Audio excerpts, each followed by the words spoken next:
بسم اللہ الرحمن الرحیم۔ میری آنکھ آج ذرا معمول سے پہلے کھلی تھی۔ اکثر میں صبح کے 8 بجے اٹھتی تھی، لیکن آج میں تقریباً 7 بجے ہی اٹھ گئی تھی، اور میری آنکھ جس آواز پہ کھلی تھی وہ کسی اور کی نہیں بلکہ اماں کے رونے کی آواز تھی۔ میں ایک دم جلدی سے بیڈ سے اتری اور اماں کی طرف لپکی۔ اماں زار و قطار روئے جا رہی تھی۔ میرے دل میں کئی وہم جاگنے لگے تھے۔ میں نے اماں کو جھنجھوڑا اور پوچھا، اماں کیا ہوا؟ کیوں اس طرح سے روئے جا رہی ہو؟ اماں نے میری جانب نم آنکھوں سے دیکھا اور بولی، بیٹا کچھ نہیں بچا، سب اچھڑ گیا۔ میں ایک دم حیران ہو گئی کہ اماں کیسی باتیں کر رہی ہیں۔ میں نے فوراً اماں سے پوچھا، اماں آپ کیا کہہ رہی ہیں؟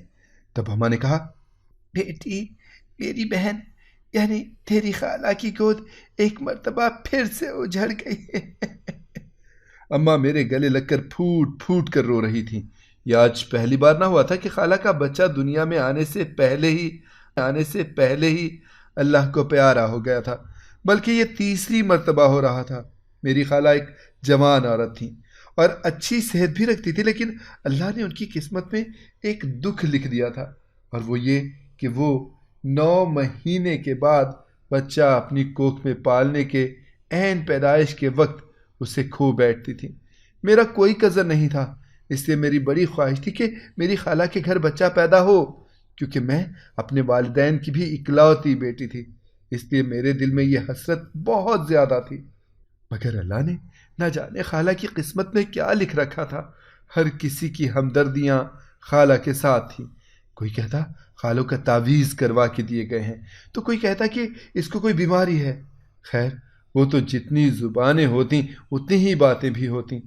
اس وقت تو میں نے اماں کو اچھے سے سنبھال لیا، کیونکہ میں جانتی تھی یہ بہن کا دکھ کوئی نہیں برداشت کرتا۔ ابھی میرے تسلی دینے سے تھوڑی حوصلے میں آ گئی تھیں۔ میں بھی اپنے کام میں مصروف ہو گئی، لیکن خالہ کا خیال میرے ذہن سے نہ جاتا تھا کہ نہ جانے ایسا کون سا مسئلہ ہے ان کے ساتھ کہ پورے 9 مہینے ہونے کے بعد بھی وہ اپنا بچہ کھو دیتی ہیں۔ انہی سوچوں میں کب شام ہو گئی کچھ پتہ ہی نہ چلا۔ شام کو اچانک اماں میرے کمرے میں آئی اور بولی، بیٹی تیاری کرو، تمہیں خالہ کے گھر جانا ہے۔ میں نے ان کی جانب حیرت سے دیکھا اور سوال کیا، کیوں خیریت ہے؟ خالہ ٹھیک تو ہے؟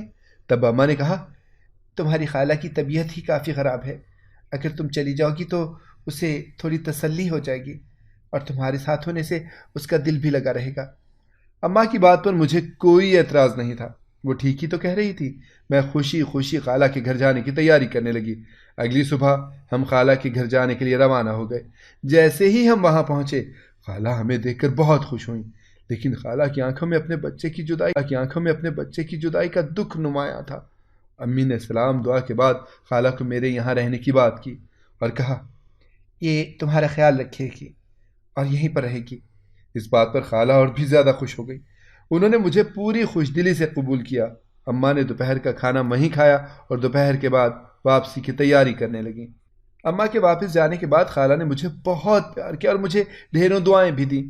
اب میں ان کے گھر رہ کر ان کا بے حد خیال رکھنے لگی تھی۔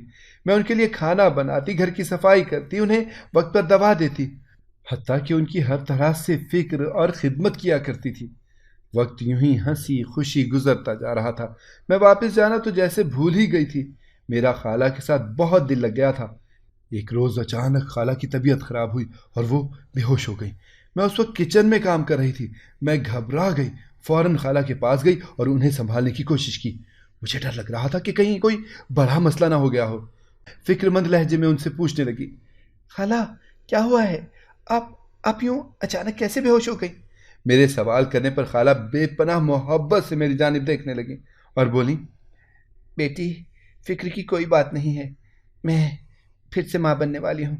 ان کی بات سن کر میرے چہرے پر یک دم مسکراہٹ بکھر گئی۔ میں بے حد خوش ہو گئی تھی۔ میں نے دل ہی دل میں فیصلہ کر لیا تھا کہ میں اپنی خالہ کا ڈھیر سارا خیال کروں گی، اور اب کی بار ایسی کوئی غلطی نہیں ہوگی جس کی وجہ سے خالہ کو کسی قسم کی پریشانی کا یا تکلیف کا سامنا کرنا پڑے۔ میں نے خالہ سے چھوٹتے ہی امی کو کال کی اور انہیں خالہ کی دوبارہ ماں بننے کی خبر سنائی۔ امی میری بات پر بہت خوش ہوئیں اور خالہ کو دعائیں دینے کے ساتھ ساتھ مجھے خالہ کی صحت کے حوالے سے نصیحتیں بھی کرنے لگیں۔ میں نے اماں کی باتیں اچھے سے سمجھ لی تھی۔ میں جانتی تھی خالہ پہلے بھی اپنے بچے کھو چکی ہیں، اس لیے اب مجھے ان کا بے حد خیال رکھنا ہوگا۔ میں اب پہلے سے زیادہ چوکنی ہو گئی تھی۔ میں انہیں گھر کے کسی بھی کام کو ہاتھ نہ لگانے دیتی، ہر وقت ان کی خدمت ہی کرتی رہتی، لیکن انہوں نے مجھے ایک چیز سے منع کیا تھا کہ میں نہ تو ان کے پاؤں دباؤں اور نہ ہی مالش کروں، کیونکہ یہ چیزیں انہیں پسند نہیں۔ خیر میں بھی ان کی بات مان گئی تھی۔ ایک روز میں صبح اٹھ کر خالہ کے کمرے میں گئی تو میں نے جو منظر دیکھا اسے دیکھ کر میری تو آنکھیں پھٹی کی پھٹی رہ گئیں۔ میں نے دیکھا کہ خالہ سامان والا بکسا اٹھا کر پیٹی کھولے کھڑی تھی۔ میں ایک دم خالہ کی جانب لپکی اور بولی کہ خالہ یہ کیا کر رہی ہیں؟ تب انہوں نے بڑے ہی اطمینان سے جواب دیا، بیٹا تمہارے خالو 2-3 دن کے لیے گھر آنے والے ہیں، ان کے سردیوں کے کپڑے نکال رہی ہوں۔ تب میں نے انہیں ٹوکا اور کہا، لیکن آپ کو وزن اٹھانے سے منع کیا گیا ہے، پھر آپ کیوں اتنا بھاری سامان اٹھا رہی ہیں؟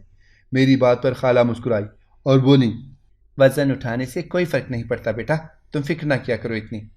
مجھے ان کی اس بات سے اچھی طرح واقف ہوں کہ وزن اٹھانا ایک حاملہ عورت کے لیے صحیح نہیں ہوتا، اور خالہ اتنی بار اپنا بچہ کھو کر بھی کیوں نہیں سمجھ رہی؟ خیر میں نے اس وقت انہیں کچھ بھی کہنا مناسب نہ سمجھا، کیونکہ میری بات بچوں والی ہی سمجھی جاتی تھی۔ اگلے دن خالو گھر آ گئے۔ وہ اپنی ملازمت کے سلسلے میں اکثر ہی شہر کے ہاسپٹل کے کوارٹر میں رہا کرتے تھے، کیونکہ وہ ہاسپٹل گھر سے تھوڑا دور پڑتا تھا، اس سے روز کا آنا جانا مشکل ہوتا تھا۔ خیر خالو 2 دن رہ کر واپس چلے گئے۔ جب تک خالو گھر میں تھے میں زیادہ وقت اپنے کمرے میں ہی گزارتی تھی، لیکن اب ایک مرتبہ پھر سے میں پہلے کی طرح باہر نکل آئی تھی اور پورا گھر سنبھالنے لگی تھی۔ میں جانتی تھی خالہ کو مالش کروانا ہرگز پسند نہیں ہے، اور اسی لیے وہ مجھ سے بھی مالش نہیں کرواتی، لیکن آج صبح صبح کہہ رہی تھی کہ انہیں کمر اور پاؤں میں بہت درد ہو رہا ہے۔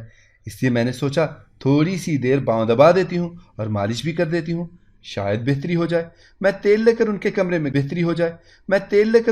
میں گئی تو وہ بڑی ہی پرسکون نیند سو رہی تھیں۔ میں نے سوچا یہ اچھا موقع ہے، خاموشی سے ان کے پاؤں دباتی ہوں، لیکن جیسے ہی میں نے ان کی جانب ہاتھ بڑھائے وہ ایک دم ڈر کر اٹھ گئیں اور بولی، یہ تم کیا کر رہی ہو؟ میں نے انہیں کہا، خالہ مالش کرنے اور پاؤں دبانے لگی تھی۔ خالہ نے مجھے شعلہ بار نظروں سے دیکھا اور بولی، میں نے تمہیں منع کیا تھا نا کہ مجھے مالش کی ضرورت نہیں ہے، پھر یہ کیوں کر رہی ہو؟ کیا تم یہ نہیں چاہتی کہ میں اپنے بچے کو صحیح سلامت پیدا کروں؟ خالہ اس قدر سختی سے بات کریں گی میں سوچ بھی نہیں سکتی تھی۔ انہوں نے مجھے کہا، فوراً چلی جاؤ یہاں سے، میری نظروں سے دور ہو جاؤ۔ خالہ کا یہ روپ میں نے پہلی مرتبہ دیکھا تھا۔ مجھے انہیں اس طرح دیکھ کر بہت زیادہ حیرانی ہوئی، لیکن وہ اس قدر غصے میں تھی کہ مجھے مجبوراً کمرے سے باہر نکلنا پڑا۔ میری آنکھوں سے آنسو روا تھے کہ آخر خالہ جان میری محبتوں کا مجھے ایسا صلہ کیوں دے رہی ہیں؟ میں نے تو ان کی خدمت کرنے میں کبھی کوئی کمی نہیں چھوڑی تھی۔ کمرے میں بند رہی۔ اس دن میں نے باہر آ کر کوئی کام نہیں کیا، لیکن رات ہوتے ہی اچانک میرے کمرے کا دروازہ بجا۔ میں جان گئی تھی کہ خالہ آئی ہوں گی۔ میں نے دروازہ کھولا تو سامنے خالہ ہی کھڑی تھی۔ ان کے ہاتھ میں ٹرے تھی جس میں کھانا رکھا ہوا تھا۔ انہوں نے وہیں کھڑے کھڑے کہا، اب اندر آنے کا نہیں کہو گی؟ میں ان کی بات پر مسکرا دی۔ میں اپنی خالہ سے بہت پیار کرتی تھی اور یقیناً کوئی وجہ ہوگی، اسی لیے انہوں نے مجھے ایسا کہا۔ یہی سوچ کر میں انہیں کمرے میں لے آئی۔ انہوں نے ٹرے بیڈ پر رکھی اور میرے پاس وہیں بیٹھ گئیں اور بولی، میں جانتی ہوں تم مجھ سے بہت ناراض ہو۔ یہ کہہ کر انہوں نے ایک ٹھنڈی آہ بھری اور پھر کہنے لگی، ہاں بیٹی، مجھے مالش کروانے کی عادت نہیں ہے، اور اگر میں مالش کروا لوں تو مجھے جسم میں اور بھی زیادہ درد محسوس ہونے لگتا ہے۔ خالہ نے مجھے گلے سے لگا کر پیار کیا اور کہا، تم فکر مت کرو، آئندہ تمہیں مجھ سے کوئی شکایت نہیں ہوگی۔ مجھے خالہ کی حالت پر ترس آ رہا تھا۔ خیر وہ مجھے اپنے ہاتھوں سے کھانا کھلا کر واپس چلی گئیں، اور میں ساری رات خالہ کی پریشانی اور دکھ کو سوچ سوچ کر جاگتی رہی۔ اگلے دن میں نے حسب معمول گھر کے کام کرنے شروع کر دیے۔ ابھی ناشتے سے فارغ ہی ہوئی تھی کہ خالہ نے مجھے ایک پرچی پکڑائی اور کہا، یہ دوائی جا کر لے آؤ۔ انہوں نے ساتھ ہی مجھے کچھ پیسے بھی دیے اور کہا، جتنا جلدی ہو سکے آ جانا، کہیں ایسا نہ ہو میری طبیعت بگڑ جائے، مجھے یہ دوائی آج ہی استعمال کرنی ہے۔ میں ان کی بات سن کر جلدی سے اٹھی اور چادر اوڑھ کر گھر سے باہر نکل آئی۔ میڈیکل سٹور زیادہ دور نہیں تھا، اس لیے میں چند ہی منٹوں میں وہاں پہنچ گئی اور انہیں پرچی پکڑا دی۔ انہوں نے پرچی دیکھ کر کہا، یہ انجیکشن ہمارے پاس نہیں ہوتے۔ پھر میں نے ان سے پوچھا، پھر مجھے یہ کہاں سے ملیں گے؟ تب میڈیکل سٹور والے آدمی نے کہا، یہ آپ کو یہاں سے تھوڑی دور ایک میڈیکل سٹور ہے، وہاں سے مل جائیں گے۔ آپ اگر رکشے سے جائیں تو آپ کو 10 منٹ لگیں گے۔ اس کی بات سن کر میں کافی مایوس ہوئی تھی کیونکہ یہی پیسے تھے، اور اگر میں گھر واپس جاتی اور خالہ سے پیسے لیتی تو مجھے اور بھی دیر ہو جاتی، جس سے خالہ کی طبیعت خراب ہونے کا خدشہ تھا۔ سو میں نے وہاں سے سیدھا میڈیکل سٹور پر جانے کا ہی سوچا۔ میں پیدل چلتی رہی، مجھے کافی دیر لگی وہاں پہنچنے میں، لیکن شکر ہے مجھے وہ دوائی مل گئی۔ میں نے جلدی سے دوائی لی اور واپسی کا سفر شروع کر دیا۔ دوپہر ڈھل چکی تھی جب میں گھر جا پہنچی، لیکن وہاں کا منظر دل دہلا دینے والا تھا۔ گھر کا صحن عورتوں سے بھرا ہوا تھا اور میری خالہ تو جیسے ماتم کنا تھی، وہ زاروں قطار رو رہی تھی۔ میں فوراً خالہ کے پاس گئی تو خالہ میرے گلے لگ کر پھوٹ پھوٹ کر رونے لگی اور بولی، میرا بچہ میری گود میں آنے سے پہلے ہی اس دنیا سے رخصت ہو گیا۔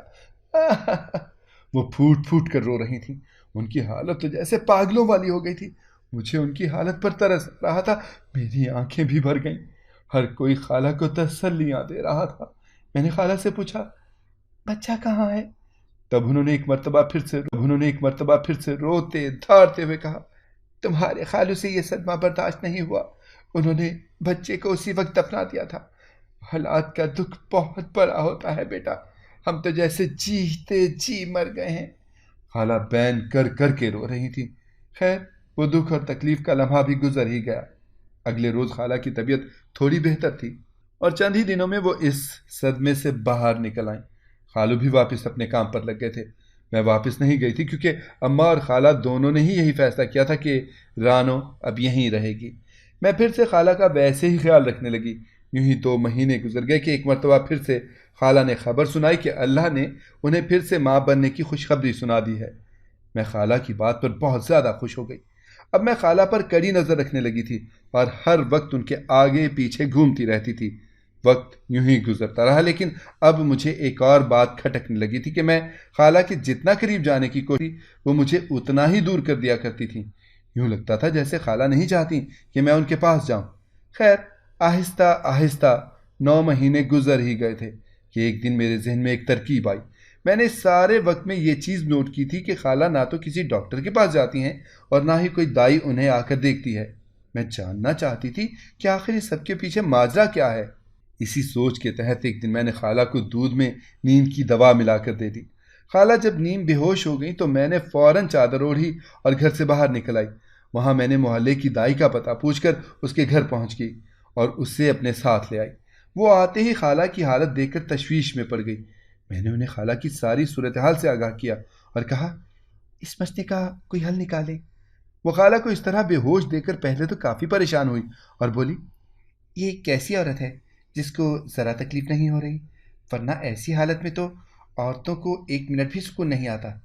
میں نے اس وقت خاموش رہنا ہی بہتر سمجھا۔ تائی نے خالہ پر پانی کے چھینٹے پھینکے، انہیں ذرا سا ہوش آیا، لیکن وہ پھر سے بے ہوش ہو گئی۔